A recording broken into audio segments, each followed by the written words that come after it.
Hi കൂട്ടുകാരെ, പുതിയൊരു വീഡിയോയിലേക്ക് എല്ലാവർക്കും സ്വാഗതം.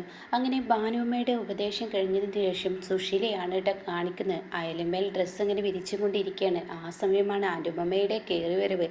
അനുപമയാണെങ്കിലോ മൈൻഡാക്കാതെ അകത്തോട്ട് കയറി പോവാണ്. ആ സമയം സുശീല അങ്ങോട്ട് വരികയാണ്. എന്നിട്ട് ഡി എന്ന് പറയാണ്, ഈ ശകുനം പിടിച്ചവൾ വന്നല്ലോ എന്ന് സുശീല മനസ്സുകൊണ്ട് ചിന്തിക്കുന്നുണ്ട് കേട്ടോ. അല്ലടി, ഇന്നലെ രാത്രി എൻ്റെ മകൻ വന്നല്ലോ, ഇന്നെന്താപ്പോൾ നീ ഇങ്ങോട്ടേക്ക് കയറി വന്നത്? അതെ, ഇന്ദ്രൻ എവിടെയുണ്ട്? അവിടെയാണ് അനുപമയുള്ളത്. പിന്നെ മാത്രമല്ല, നിങ്ങൾ ഇവിടെ നിന്ന് പോകുമ്പോൾ എന്നോടൊരു പോരുവളി നടത്തിയിട്ടുണ്ടല്ലോ, അതിനെ അംഗം കുറിക്കാനാണ് ഞാൻ വന്നിരിക്കുന്നത്. ആടി, അംഗം കുറിക്കൊടി, നിന്നെ ഞാൻ വെറുതെ വിടില്ലടി. ഈ സുശീലയോടാണ് നീ കളിച്ചിരിക്കുന്നത്. അത് കേട്ടോടെ തന്നെ ഇപ്പം തന്നെ വേണ്ട, ജയിലിൽ പോയി കുറച്ചൊക്കെ കിട്ടിയതല്ലേ, അപ്പം അതുകൊണ്ട് തന്നെ അതിൻ്റേതായ ആ ഒരു കാര്യങ്ങളൊക്കെ ചെയ്തിട്ട് മതി, അതായത് എണ്ണയും കുഴമ്പൊക്കെ തേച്ചിട്ട് മതി എന്ന് പറയട്ടോ. ഇത് കേട്ടോടെ തന്നെ പറയണേ, അല്ലടി നാണമുണ്ടോടി നിനക്ക്? നാണം എന്തിനാ? ഞാനല്ലല്ലോ ഭക്ഷണത്തിൽ വിഷം ചേർത്ത് ജയിലിൽ പോയത്, ഞാൻ എന്തിനു നാണിക്കണം? അനുപമക്ക് തല ഉയർത്തി എവിടെയും നടക്കാം. അത് കേൾക്കുന്ന സുശീലാകെ നടുങ്ങിയിട്ടോ. തനിക്ക് ആകെ ചീത്തപ്പേരായിരിക്കാണ്. അങ്ങനെ സുശീല പറയണേ, എടി നീ ഈ സുശീലയുടെ മുന്നിൽ നന്നായി ജീവിക്കുന്നു നീ ചിന്തിക്കണ്ട. എന്നാൽ നിങ്ങളോട് എനിക്ക് അതന്നെ പറയാനുള്ളത്. അനുപമയുടെ തിരിച്ചു വരവ് അത് വെറുതെ ഒന്നല്ല, അംഗം കുറിക്കാൻ തന്നെ എന്നും പറഞ്ഞ് അകത്തോട്ട് കയറി പോകുമ്പോൾ അവിടെ പ്രതിഭ വന്നു.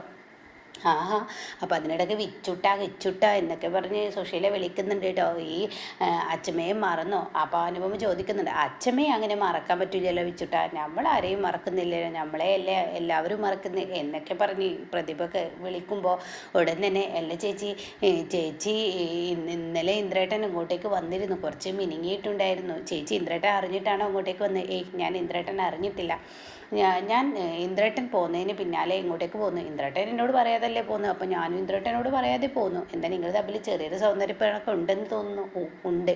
അത് എന്താ കാര്യമായിട്ടുണ്ട്? ചെറിയൊരു സൗന്ദര്യപ്പിണക്കം എന്ന് പറഞ്ഞില്ലേ, പിന്നെ ഇന്ദ്രേട്ടന് ചെറുതൊക്കെ കിട്ടിയാൽ മതി, ആദ്യം അങ്ങ് മിനുങ്ങിക്കോളും. അങ്ങനെയാണല്ലോ ഇന്ദ്രേട്ടൻ. അതും കഴിഞ്ഞ് എന്നാ വാ ചേച്ചി വാ, ഞാനൊരു ചായ ഇടാം എന്നും പറഞ്ഞ് പ്രതിഭ അകത്തോട്ട് പോകുമ്പോൾ ഉടൻ തന്നെ സോന കടന്നു വരികയാണ് കേട്ടോ. അപ്പോൾ സോന പറയുന്നുണ്ട്, അനുചേച്ചി, ഞാൻ എൻ്റെ റൂമിൽ കൊണ്ടുപോയി ഡ്രസ്സ് വെക്കട്ടെ എന്ന് പറഞ്ഞ് പോകുന്ന എന്താണ് പ്രതിഭയോട് മുന്നിലാണ് അനുചേച്ചി എന്ന് പറഞ്ഞ ആ വിളി വരുന്ന കേട്ടോ. ഉടൻ തന്നെ എന്താ സോനെ, എന്താ സുഖല്ലേ? അനുചേച്ചി ഇങ്ങോട്ടേക്ക് വന്നില്ലേ? ഞാനെത്തി, ഇന്ദ്രേട്ടൻ ഇന്നലെ വന്നു, ഞാൻ അറിഞ്ഞു എന്ന് പറയണേ. അനുചേച്ചിക്ക് കുഴപ്പമൊന്നുമില്ല? ഇല്ല കുഴപ്പമൊന്നുമില്ല, ഞങ്ങൾ വിചാരിച്ചു നീ എന്ത് വിചാരിച്ചു ഞങ്ങൾ ഇങ്ങോട്ടേക്ക് വരില്ല എന്ന്? ഞാൻ വരുമല്ലോ, ഞാൻ കുറച്ച് ദിവസം ചിരുവിനെ നോക്കാൻ വേണ്ടി പഞ്ചരത്നത്തിലോട്ട് പോയതാ, അല്ലാതെ ഇങ്ങോട്ടേക്ക് വരാതിരിക്കുന്നില്ല. അയ്യോ എൻ്റെ കുഞ്ഞ് കരഞ്ഞു, ഞാൻ പോട്ടെ എന്നും പറഞ്ഞ് സോന പോകുന്നു കേട്ടോ. പിന്നീട് വിച്ചുട്ടൻ ബെഡിൽ കയറിയിട്ടുണ്ടാവും. അപ്പോൾ ബെഡിൽ കയറിയ വിച്ചുട്ടനോട് പറയണേ, ഷൂ ഒക്കെ അയച്ചിട്ട് വേണ്ടേ ബെഡിൽ കയറാൻ എന്നൊക്കെ പറഞ്ഞ് ആ ഷൂസൊക്കെ അയച്ചു കൊടുക്കുന്നുണ്ട് കേട്ടോ. അങ്ങനെ ഈ സമയം വിച്ചുട്ടൻ പറയണം, മോനെ നല്ല സമാധാനം സോറി കേട്ടോ. അങ്ങനെ വിച്ചുട്ടനോട് ഷൂ ഒക്കെ അയച്ചതിന് ശേഷം, മോനെ ഇനി നീ ഇരുന്ന് കളിച്ചോ എന്നൊക്കെ പറയുമ്പോൾ പ്രതിഭ ചായയുമായി വന്നിട്ടോ. അപ്പോൾ അനുപമ, ഇത്ര പെട്ടെന്ന് ചായ കിട്ടോ? ചായ ഇടാൻ എന്താ പണി? എന്നാ അനുചേച്ചി അങ്ങനെ ചായ വാങ്ങി അവിടെ വെച്ച് വിച്ചുട്ട ഈ പാല് കുടിക്കുക എന്ന് പറയട്ടോ. അല്ല, അനുചേച്ചി ഒരിക്കലും ഇങ്ങോട്ടേക്ക് വരില്ലെന്ന് പ്രതീക്ഷിച്ചു, എന്തായാലും അനുചേച്ചി ഇങ്ങോട്ടേക്ക് വന്നല്ലോ. അല്ല, നിങ്ങളുമായി അമ്മ എങ്ങനെ, അമ്മ എന്താ വരുന്ന പാട് പറഞ്ഞത്? ഞാനും അമ്മയും കൂടി അംഗം കുറിച്ചിട്ടുണ്ട്, അത്ര തന്നെ. നിങ്ങളുമായിട്ട് എങ്ങനെ? അതിന് ഞങ്ങളുമായി അമ്മ സഹകരിക്കുന്നില്ലല്ലോ, അമ്മയുമായി ഞങ്ങൾ സഹകരിക്കുന്നില്ലല്ലോ, അതെന്താ നിങ്ങൾ സഹകരിക്കാത്ത? സത്യേട്ടനും അതുപോലെ ശ്യാമേട്ടനും ഞാനും ചെറിയൊരു നീരസത്തിലാണ്. സോനയും ഉണ്ടായിരുന്നു, പക്ഷെ സോന ഇപ്പോൾ അവളുടെ പെറ്റമ്മയല്ലേ, അവൾ ആ പരിഗണന കൊടുക്കൽ തുടങ്ങിയിട്ടുണ്ട്. അതുകൊണ്ട് തന്നെ സോന അങ്ങോട്ടേക്ക് ചായ്വ് തുടങ്ങിയിട്ടുണ്ട്. ഇതേ സമയം എന്തായാലും നിങ്ങൾ എന്ത് പ്രതിഷേധമാണ് നടത്തിയിരിക്കുന്നത്? ഇന്ദ്രേട്ടൻ ഇവിടെ നിൽക്കില്ല, ഇന്ദ്രേട്ടനെ അനുചേച്ചി ഇങ്ങോട്ടേക്ക് തിരിച്ചു വിളിക്കണം എന്ന് പറഞ്ഞിട്ടാണ് ഞങ്ങൾ പ്രതിഷേധം നടത്തിയിരിക്കുന്നത്. അതിന് ഇന്ദ്രേട്ടൻ ഇവിടെ നിൽക്കില്ല എന്നുള്ള തീരുമാനം അമ്മ ഉണ്ടാക്കിയതല്ലല്ലോ, ഞങ്ങൾ ഇറങ്ങിപ്പോയതല്ലേ. അത് കേട്ട ഉടനെ തന്നെ പ്രതിഭ ആരെങ്കിലും വരുന്നുണ്ടോ എന്ന് നോക്കിയിട്ട് പതിയെ ഇങ്ങനെ നോക്കിയിട്ട് പറയാണ്, അതെ ഇവിടെ ഒരു പ്രശ്നമുണ്ട്, ഇന്ദ്രേട്ടന് സ്വന്തം ഇറങ്ങിപ്പോയതാണെന്നാണ് ഞങ്ങളും കരുതിയത്, പക്ഷെ അമ്മയാണ് അതിന് കാരണം. എന്താ നീ പറഞ്ഞു വരുന്നത്? അതെ, ജയിലിൽ പോയി അമ്മയെ കണ്ടിരുന്നു ഇന്ദ്രേട്ടൻ, എന്നിട്ട് ഈ കാര്യങ്ങളൊക്കെ അമ്മയോട് പറഞ്ഞപ്പോൾ ജാമ്യത്തിലിറക്കാൻ ഈ പറയുന്ന അനുചേച്ചി മാത്രമേ ഈ വീട്ടിലുണ്ടാവാൻ പാടില്ലെന്നായിരുന്നു അമ്മയുടെ തീരുമാനം. അപ്പോൾ എൻ്റെ ഭാര്യയും കുഞ്ഞിനെ ഈ വീട്ടിൽ നിൽക്കാൻ സമ്മതിക്കില്ലെങ്കിൽ ഞാൻ ഇവിടെ നിൽക്കത്തില്ല എന്ന് പറഞ്ഞിട്ട് ഇന്ദ്രേട്ടൻ ഇറങ്ങിപ്പോയതാണ്.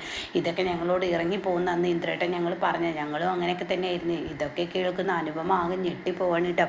എന്നിട്ട് ഈ സമയം എന്തായാലും ഞാനിങ്ങോട്ടേക്ക് വന്നല്ലോ, എന്തായാലും അംഗം കുറിക്കാൻ തന്നെയാണ് ഞാനും തീരുമാനിച്ചിരിക്കുന്നത്, ഒരു പൊടി ഞാൻ വിട്ടുകൊടുക്കില്ല. അതേ തീരുമാനത്തിലാണ്, ഉറച്ചൊക്കെ സഹിക്കേണ്ടി വരും, എന്നാലും വേണ്ടില്ല, ഞാൻ മുന്നോട്ട് തന്നെ എന്ന് പ്രതിഭയോട് പറയുന്നുണ്ട് കേട്ടോ. ഇതേ സമയം രഘുവിനെയാണ് കാണിക്കുന്നത്. രഘു ഇങ്ങനെ മുരിങ്ങൻ്റെ ഇല നന്നാക്കി കൊടുക്കുകയാണ്. അപ്പോൾ ദയ ഒപ്പയുണ്ട്. കുശുംബിയായ ദയ ഓരോ കുഞ്ഞുറ്റും കുനിഷ്ടിയും ഉണ്ടാക്കിയിരിക്കുകയാണ്. അപ്പോൾ അപ്പുറത്താണെങ്കിൽ അമ്പിളി ഇങ്ങനെ ലിസ്റ്റ് എഴുതിക്കൊണ്ടിരിക്കുകയാണ്. ആ സമയം ചീരുവിനെ കാണിക്കുന്നത് കുഞ്ഞിനെ ഉറക്കുകയാണ്.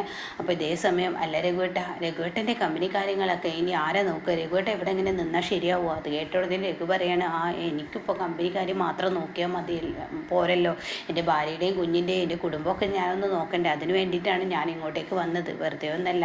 പിന്നെ അവിടുത്തെ കാര്യങ്ങളൊക്കെ നോക്കാൻ ദാസങ്ങളുണ്ടല്ലോ, ദാസങ്ങൾ നോക്കട്ടെ കുറച്ച് ദിവസം ഇവരുടെ കൂടെ ഞാൻ നിൽക്കട്ടെ എന്നൊക്കെ പറഞ്ഞ് സംസാരിക്കുമ്പോൾ രഘുവേട്ടൻ പറഞ്ഞതിൻ്റെ അർത്ഥം മനസ്സിലായി. ഇത് എന്നെ ഉദ്ദേശിച്ചല്ല, അമ്പിളി ചേച്ചിയെ ഉദ്ദേശിച്ചാണ്. അപ്പോഴേക്കും ചിരു അങ്ങോട്ടേക്ക് വരികയാണ്. എടി നീ എന്തിനാടി മുള്ളും മുനിയും ഇങ്ങനെ വേർതിരിച്ചെടുക്കാൻ നിൽക്കുന്നത്? എനിക്കല്ല, ഞാനുള്ളതല്ലേ പറഞ്ഞത്.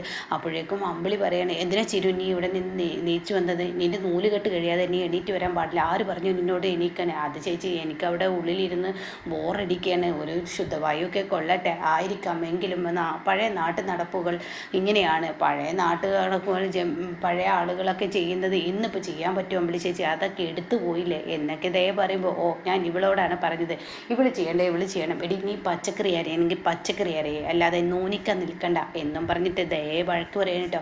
അപ്പോൾ അമ്പിളി ഉടൻ തന്നെ ചിരുവിൻ്റെ കയ്യിൽ ലിസ്റ്റ് കൊടുക്കണം. ഇതാ ഈ സാധനങ്ങളെല്ലാം വാങ്ങുക. അപ്പോൾ ഇത്തിരി സ്നഗ്ഗി എഴുതിയിട്ടുണ്ട്. സ്നഗ്ഗിയൊക്കെ ഞാൻ എഴുതിയിട്ടുണ്ട്, എന്തായാലും ഇതെല്ലാം വാങ്ങ് എന്ന് പറഞ്ഞിട്ട് കൊടുക്കുമ്പോൾ ഉടൻ തന്നെ ഞാൻ വാങ്ങിച്ചു കൊണ്ടുവരാം എന്നിങ്ങനെ രഘു പറയുമ്പോൾ ഉടൻ തന്നെ ചിരുവിൻ്റെ മുന്നിൽ വെച്ച് ഇത് അച്ഛൻ അയച്ചു കൊടുക്കുക, എന്നിട്ട് അച്ഛനോട് ഇത് വാങ്ങിച്ചു വരാൻ വേണ്ടി പറയും എന്നമ്പിളി അവിടെ പറഞ്ഞ് രഘുവിനെ ചെറുതാക്കിയിട്ടോ.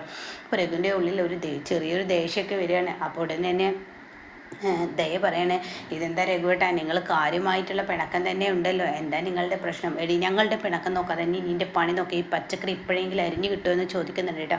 അങ്ങനെ ആ ലിസ്റ്റുമായി രഘു പോകുമ്പോൾ രഘു ഒരു തുറിച്ച് നോട്ടം അമ്പിളി ഇങ്ങനെ നോക്കുന്നുണ്ട് കേട്ടോ. തന്നെ ഇങ്ങനെ അവഹേളിക്കുമ്പോൾ തനിക്കത് സഹിക്കാൻ കഴിയുന്നില്ല. അത്രയും ദേഷ്യമാണ് രഘുവിന് വരുന്നത് കേട്ടോ. എന്നാൽ ഈ സമയം ഇപ്പുറത്ത് അമ്പിളി ഇതിങ്ങനെ തുടക്കുമ്പോൾ ദയ എന്ത് ചെയ്യുന്നു, അതിൽ പച്ചമാങ്ങ കടിച്ചിരിക്കുകയാണ് കേട്ടോ. അപ്പോൾ അത് കണ്ടവിടെ തന്നെ, എടി ഇന്നെങ്കിലും അത് അരിഞ്ഞ് കിട്ടുമോ, പെട്ടെന്ന് അരിഞ്ഞ് താടി എന്നും പറഞ്ഞിട്ട് അവിടെ നിന്ന് പോകുമ്പോൾ ഇവരെ കൊണ്ട് വല്ലാതെ തോറ്റു എന്ന് പറഞ്ഞ് അവരങ്ങ് പോയതിന് ശേഷം വീണ്ടും മൊബൈൽ കാണുന്ന ദയാണ് കേട്ടോ. പിന്നീട് കാണിക്കുന്ന മാഷിനെയാണ്. അവരമ്പലത്തിൽ വെച്ച് കണ്ടുമുട്ടുകയാണ് സച്ചിയും സാവിത്രിയും കൂടി. അപ്പോൾ മാഷേ, അപ്പോൾ ഇതിന് വേണ്ടിയാണ് നിങ്ങൾ എന്നെ വീട്ടിലോട്ട് വരുത്താതെ ഇങ്ങോട്ടേക്ക് വിളിച്ചു വരുത്തിയല്ലേ? അതെ, ഗോകുലിൻ്റെ മനസ്സിൽ ഇങ്ങനെ ഒരു ആഗ്രഹമുണ്ട്, അവൻ ഞങ്ങളോട് പറഞ്ഞു.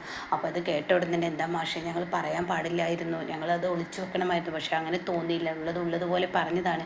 അത് കേട്ട ഉടൻ തന്നെ എൻ്റെ സങ്കടം അതല്ല, നിങ്ങൾ പറഞ്ഞതിലല്ല, ഈ പറയുന്ന മഞ്ചാടി എൻ്റെ മകളെ ഗോകുലിനെ സ്നേഹിക്കുന്നില്ലെന്ന് അറിഞ്ഞിട്ടും ഗോകുൽ വീണ്ടും അവളെ സ്നേഹിക്കുന്നു എന്ന് പറയുമ്പോൾ അതെന്തോ എനിക്ക് വല്ലാതെ അങ്ങ് ഇതാവുന്നില്ല, എന്തിനാ അവൾക്ക് വേണ്ടി കാത്തിരിക്കുന്നത് എന്നൊക്കെ ഇങ്ങനെ പറയുമ്പോൾ ഉടൻ തന്നെ മാഷെ, അത് മാത്രമല്ല, അവൾക്ക് ഇപ്പോൾ ജീവരാജ്യമായ ഇഷ്ടമാണെന്ന് പറഞ്ഞിട്ടാണ് എൻ്റെ മകൾ കല്യാണം വേണ്ടെന്ന് വെച്ച് ഇപ്പോൾ അവൾക്ക് വേറൊരു ബന്ധം കൂടിയുണ്ട്. എന്താ നിങ്ങൾ പറഞ്ഞു വരുന്നത്? അതെ, അത് ഞാൻ ഇത്ര കാര്യമാക്കിയിരിക്കുന്നില്ല എന്നൊക്കെ പറഞ്ഞിട്ട് സച്ചി പറയണേ, എന്തായാലും തുറന്ന് പറ, എനിക്കെല്ലാം അറിയണം. അപ്പോൾ സച്ചി പറയണേ, അവൾ കോളേജിൽ ഈ ആണും പെണ്ണും വേർതിരിവില്ലാത്ത ഒരു കാലഘട്ടമാണല്ലോ, അപ്പോൾ അങ്ങനെ ഒരു സംഭവം ഉണ്ടായതാണ്, ഇതിൻ്റെ ഡീറ്റെയിൽ പറ എന്നിങ്ങനെ മാഷ് പറയുമ്പോൾ ഉടൻ തന്നെ ആ വാലൻറ്റൈൻസ് ഡേ അന്ന് ഗോകുൽ പോയതും പിന്നീട് ഗോകുലിനെ അപമാനിച്ചും കൊണ്ട് ബൈക്കിൽ കയറിപ്പോയതും അവനിനി ജീവരാജാവുമോ എന്ന് മാഷിനോട് ചോദിക്കുന്നതൊക്കെ മാഷിൻ്റെ ഉള്ളിൽ ഒരു വിള്ളൽ ഉണ്ടാക്കുന്നുണ്ട്. അങ്ങനെ മാഷ് പറയുന്നുണ്ട്, അവൾ ഗോകുലിനെ അവിടെ നിന്നും അങ്ങനെ അവഗണിച്ച് അവിടെ നിന്ന് പോയിട്ടുണ്ടെങ്കിൽ അതിലെന്തോ കാര്യമുണ്ട് എന്നും മാഷ് ചിന്തിക്കുന്നു കേട്ടോ. ഇതേ സമയം മാഷിൻ്റെ ഉള്ളിൽ വലിയ തീപ്പൊരി തന്നെ ആവുകയാണ്. എന്നാൽ പിന്നീട് ചിരുവിനെയാണ് കാണിക്കുന്നത്. ദയ പാത്തും പതുങ്ങി വരികയാണ്. ചിരി ചേച്ചി, ഞാനൊരു കാര്യം ചോദിക്കട്ടെ, ഈ അമ്പിളി ചേച്ചി രഘുവേട്ടന് കാര്യമായ പ്രശ്നം തന്നെ ഉണ്ടല്ലോ. അതിപ്പോൾ സൗന്ദര്യപ്പിണക്കായിട്ട് എനിക്ക് തോന്നിയില്ല, കാര്യമായ പ്രശ്നമാണ്. ഇപ്പോൾ രഘുവേട്ടൻ വന്നില്ലെന്ന് പറഞ്ഞ് അവിടെ ഒച്ചുമ്പോഴൊക്കെ അമ്പിളി ചേച്ചി തുടങ്ങിയിട്ടുണ്ട്. അത് കേട്ടോടെ തന്നെ, എടി ആ മനുഷ്യൻ ഇവിടെ ഇരിക്കുമ്പോൾ കുറ്റാണ്, എന്നാൽ ഇവിടെ ഇരിക്കുമ്പോൾ അമ്പിളി ചേച്ചി ആണെങ്കിൽ കാര്യമായ ആ മനുഷ്യനെ നോക്കുന്നില്ല, ഇപ്പോൾ വരാത്തതിൽ ായോ കുറ്റം, ആ മനുഷ്യൻ എവിടെയെങ്കിലും പോയി ഒന്ന് ശ്വാസം വിട്ടോട്ടെ എന്നിങ്ങനെ ചിരി പറയുമ്പോൾ ഉടൻ തന്നെ ദയ പറയാം, സത്യത്തിൽ എന്താണ് അമ്പിളി ചേച്ചിയും രഘുവേട്ടനും തമ്മിലുള്ള പ്രശ്നം? അത് കേട്ട് അമ്പിളി വരാനിട്ടാ, എടി നീ ശബരിയുമായുള്ള പ്രശ്നങ്ങളൊക്കെ നീ ഞങ്ങളോട് വന്ന് പറഞ്ഞിട്ടാ ഇത് ഇത്ര കാര്യമാക്കുന്നത്? അല്ല, ഞാനും ശബരിയേട്ടനും പ്രശ്നങ്ങളൊക്കെ ഉണ്ടാവാറുണ്ട്, 1-2 ദിവസം, അത് കഴിഞ്ഞ് ഞങ്ങൾ തമ്മിൽ അങ്ങ് മിണ്ടും. പക്ഷേ ഈ പറയുന്ന അമ്പിളി ചേച്ചി അങ്ങനെയല്ലോ, കാര്യമായ എന്തോ പ്രശ്നമില്ലാതെ അമ്പിളി ചേച്ചി മിണ്ടാതിരിക്കില്ല. കാരണം ഞാൻ അന്ന് ശ്രദ്ധിച്ചതാണ്, അനുചേച്ചിയുടെ വീട്ടിൽ വീട്ടിലൊന്നും ഇങ്ങനെയൊക്കെ തന്നെയാണെന്ന് രഘുവേട്ടനോട് കാട്ടിയിരുന്ന കാര്യമായി എന്തോ പ്രശ്നം ഈ അമ്പിളി ചേച്ചിക്ക് രഘുവേട്ടനോട് ഉണ്ടെന്ന് പറയുമ്പോൾ അമ്പിളിയുടെ ആ ഉള്ളിലുള്ള ഭയം പുറത്തോട്ട് വരികയാണ് കേട്ടോ. അപ്പോൾ ഇങ്ങനെയൊക്കെയുള്ള ഒരു എപ്പിസോഡാണ് ഇപ്പോൾ ലാസ്റ്റ് വന്നിരിക്കുന്നത് കേട്ടോ.